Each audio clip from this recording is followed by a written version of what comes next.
Hi Annalisa, my name is Ana Reyes. Here's my ID card.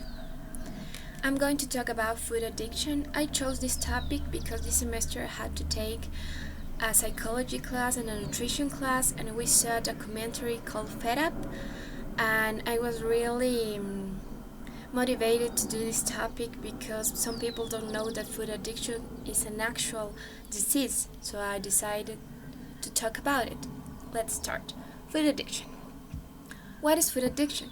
Food addiction is a compulsion to overeat even when you're not feeling hungry. This means that you are always looking to eat, and sometimes you eat until your body feels sick, but you're trying to feel a void inside you. Food addiction has three characteristics, like any other addiction. The first one is dependency. The person becomes dependent on a certain food, on a certain drink, and they no longer can function correctly without it. The second is withdrawal syndrome.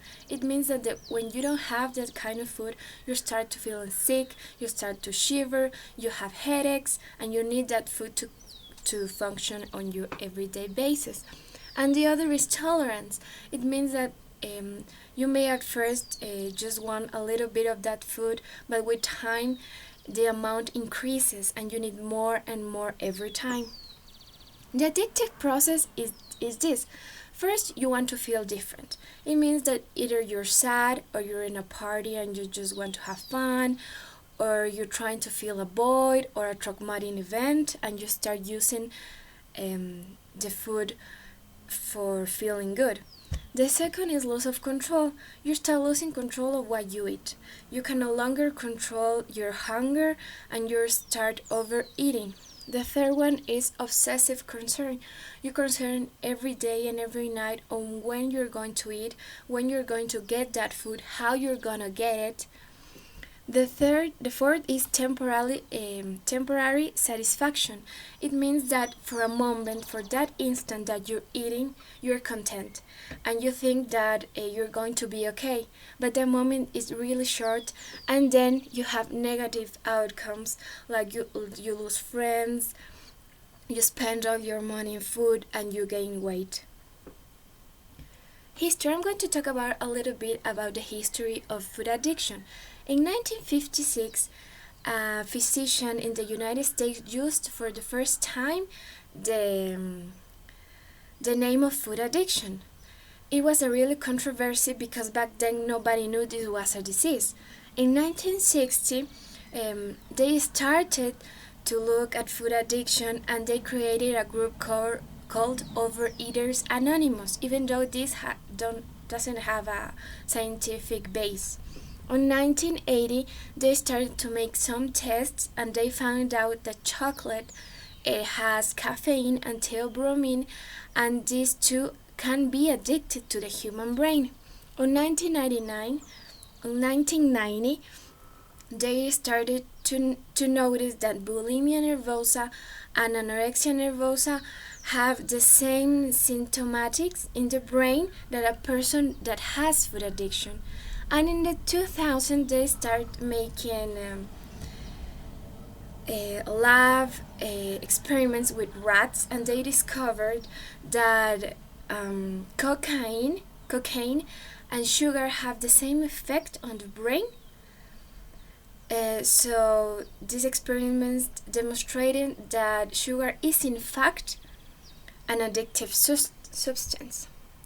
Why it happens? Well, first, there is a neurological disposition from different people. They can be addicted to a certain substance even if they don't know it until they consume that substance. Second, it could be triggered by a traumatic event.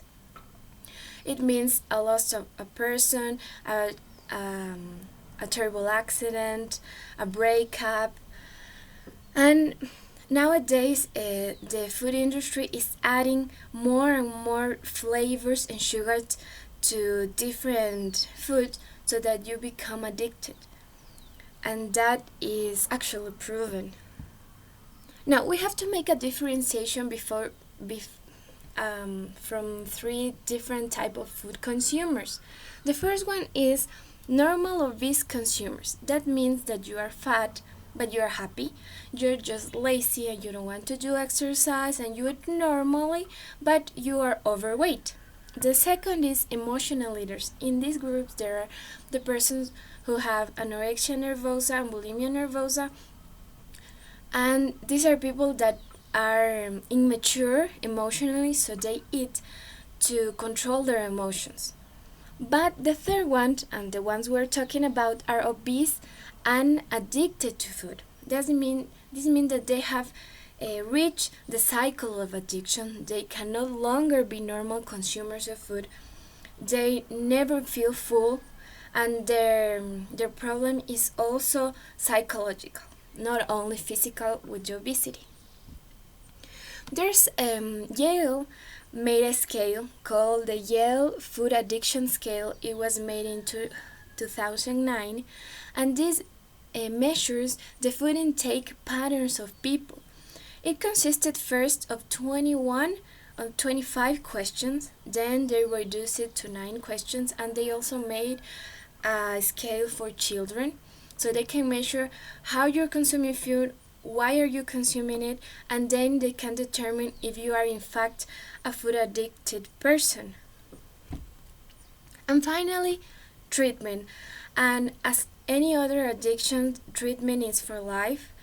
And first, you have to stop the intake. It means that you have to stop eating whatever the food you're addicted to for good for the rest of your life. It's a controversy about food because you cannot live without food, but you can live without sugar drinks, without fatty stuff. So the first step is stop the intake. The second step is medication and psychological support. There are studies that medication in hand with psychological support are really helpful for addictions, especially with food addiction. The third one is a support system. You need your family, your friends, you need to tell them what's going on, and they have to take care of you and help you through this difficult time. And therefore, you have to know it's a long life journey. You're going to be addicted to this substance, and your brain is going to be ready to trigger all that addictive cycle. So you have to be aware of that and take it a day at a time as any other addiction. Well, that's all I can tell you. My recommendation is that you should always read the labels on what you eat, take care of yourself, and I think this is a really important topic because a lot of people sometimes don't know they have this condition and they don't know how to treat it, and it's actually a stigma to say that you're addicted to food because food is such a common thing among all the people, but it is true. And it can have severe consequences. So I hope it was a really good presentation, and thanks a lot.